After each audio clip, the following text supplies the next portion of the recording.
आप सभी को नमस्कार। कुछ लोग ज्योतिष में विश्वास करते हैं, कुछ लोग नहीं करते हैं, लेकिन तमाम तरह के धंधों की तरह यह भी आज एक धंधा बन गया है। जो लोग यह कहते हैं कि उनके तो खून में ही धंधा है, उनमें से ज़्यादातर इसमें विश्वास करते हैं। ऐसे में चलिए यह देखते हैं कि ज्योतिष के अनुसार पीएम नरेंद्र मोदी की एनडीए सरकार कैसी चलेगी, अपना 5 वर्ष का कार्यकाल पूरा करेगी या बीच में ही गिर जाएगी। मोदी बीते 10 साल के अपने राज में जैसे अपने रौ में सब करते, विपक्षियों को, सहयोगियों तक को तोड़ते, रौंदते हुए जिस तरह सरकार चलाए वैसे ही चलेगी या मजबूरी में समझौता करते हुए, भरमाने के लिए लंबा लंबा फेंकते हुए, पंप शो करते हुए चलेगी। इसके लिए कई ज्योतिषियों ने नरेंद्र मोदी के पीएम पद पर शपथ लेने के समय, मोदी के जन्मदिन के समय और भाजपा के जन्मदिन के समय यानी इन 3 के समय तब के ग्रह नक्षत्र की गति प्रभाव याद के आधार पर गणना की है। नरेंद्र दामोदर दास मोदी ने 9 जून 2024 रविवार की शाम 7:15 पर प्रधानमंत्री पद की शपथ ली। ज्योतिषी उनकी व भाजपा की कुंडली देखकर उनके तीसरे कार्यकाल के बारे में कई तरह की बात कर रहे हैं। मोदी ने पुनर्वसु नक्षत्र में शपथ लिया। 2024 के लोकसभा चुनाव में भाजपा की 240 सीटें जीती है, जो कि पूर्ण बहुमत 272 के आंकड़े से 32 कम है। इसलिए भाजपा को सहयोगी दलों के सहारे तब तक रहना होगा जब तक महाराष्ट्र की तरह विपक्षी दलों को तोड़कर बहुमत नहीं जुटा ले। यह नहीं होने और बीच में खटपट होने पर गिर भी सकती है। भाजपा का जन्म या स्थापना दिवस दिल्ली में 6 अप्रैल 1980 में दोपहर 11:45 पर हुई थी। मिथुन लग्न की इस कुंडली में 10वें भाव में दिग्बली सूर्य बैठे हैं, जिस वजह से यह पार्टी सत्ता के शिखर पर सवार है।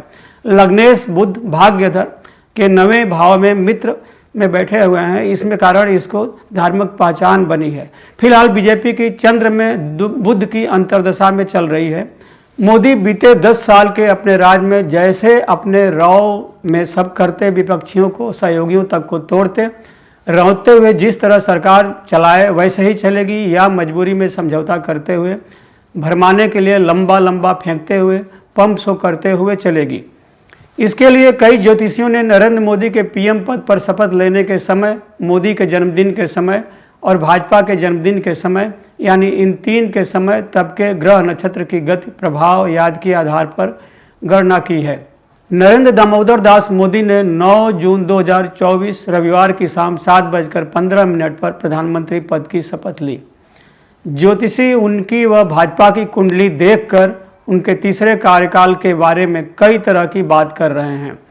मोदी ने पुनर्वसु नक्षत्र में शपथ लिया। 2024 के लोकसभा चुनाव में भाजपा 240 सीटें जीती है, जो कि पूर्ण बहुमत 272 के आंकड़े से 32 कम है। इसलिए भाजपा को सहयोगी दलों के सहारे तब तक रहना होगा जब तक महाराष्ट्र की तरह विपक्षी दलों को तोड़कर बहुमत नहीं जुटा ले। यह नहीं होने और बीच में खटपट होने पर गिर भी सकती है। भाजपा का जन्म या स्थापना दिल्ली में 6 अप्रैल 1980 में दोपहर 11:45 पर हुई थी। मिथुन लग्न की इस कुंडली में 10वें भाव में दिग्बली सूर्य बैठे हैं, जिस वजह से यह पार्टी सत्ता के शिखर पर सवार है। लग्नेश बुध भाग्य धर्म के 9वें भाव में मित्र राशि में बैठे हैं, इसके कारण इसकी धार्मिक पहचान बनी है। फिलहाल बीजेपी की चंद्र में बुध की अंतर्दशा में चल रही है। चंद्रमा द्वितीयेश होकर अपनी नीच राशि में 6ठे भाव में बैठे हैं और बुध लग्नेश होकर 9वें भाव में बैठे हैं। चंद्रमा पर राशि मंगल की दृष्टि है, जो राजयोग का निर्माण कर रही है। 6ठा भाव संघर्ष का होता है, जो मजबूत है। ख्रष्टेश मंगल दशमेश गुरु के साथ हैं, इसलिए इस पार्टी को संघर्ष से सफलता मिली है। बुध पर चूंकि बहुत से बुरे ग्रहों का प्रभाव है, इसलिए इस बार की सफलता में कुछ कमी रह गई है। बुध के बाद केतु की अंतर्दशा आएगी, जो जुलाई 2025 से फरवरी 2026 तक रहने वाली है। उस समय भाजपा के लिए मुश्किल वाले दिन होंगे। समय काफ़ी उठा पटक वाला होगा। इस दौरान पार्टी में आंतरिक झगड़ा भी बढ़ सकता है, जो किसी धार्मिक मुद्दे को लेकर होने की संभावना है। अप्रैल 2026 से दिसंबर 2026 के दौरान इस पार्टी के कुछ अन्य दल भी जुड़ सकते हैं। भाजपा के लिए सबसे मुश्किल समय अक्टूबर 2026 से सितंबर 2027 तक का रहेगा। इस दौरान सत्तारूढ़ पार्टी के रूप में इसका परफॉर्मेंस बहुत कमजोर होने की आशंका बन रही है। तब संभव है नेतृत्व बदले तथा कुछ अन्य दल इसको समर्थन दे, तभी एनडीए सरकार बचेगी और अपना कार्यकाल पूरा कर पाएगी, वरना खतरा है। मोदी की कुंडली के अनुसार देखें तो 17 सितंबर 1950 को दोपहर के समय वडनगर मेहसाणा गुजरात में पैदा हुए नरेंद्र दामोदर दास मोदी की जन्म कुंडली वृश्चिक लग्न की है, जिसमें जन्म लग्न में लग्नेश और खष्टेश, मंगल का नवमेश, चंद्रमा से एक बड़ा राजयोग बन रहा है।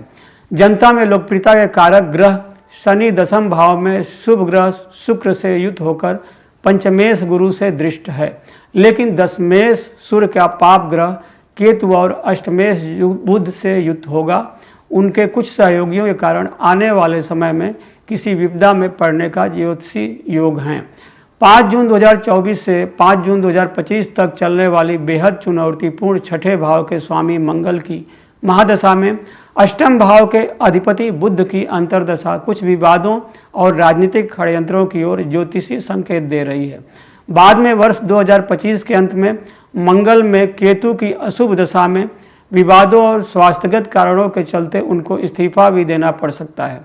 प्रधानमंत्री मोदी की शपथ ग्रहण कुंडली से देखें तो उसमें 20 फरवरी 2025 तक गुरु की दशा चलेगी, जिसमें उन पर कम दबाव होगा, लेकिन 20 फरवरी 2025 के बाद अशुभ ग्रह शनि की दशा उनकी शपथ ग्रहण कुंडली में होगी, जो कि सहयोगी दलों से बढ़ते झगड़े, सहयोगी दलों की मांगें पूरी नहीं करके उनको तोड़ने, सबक सिखाने, औकात बताने वाला रवैया सरकार को अस्थिर कर सकती है, गिरा सकती है।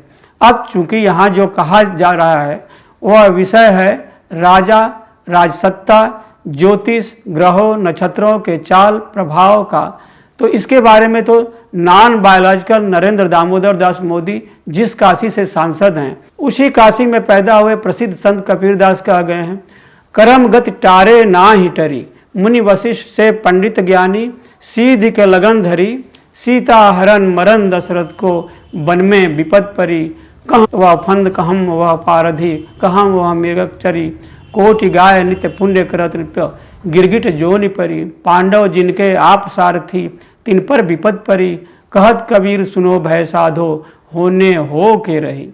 इन शब्दों के साथ आप सभी को नमस्कार।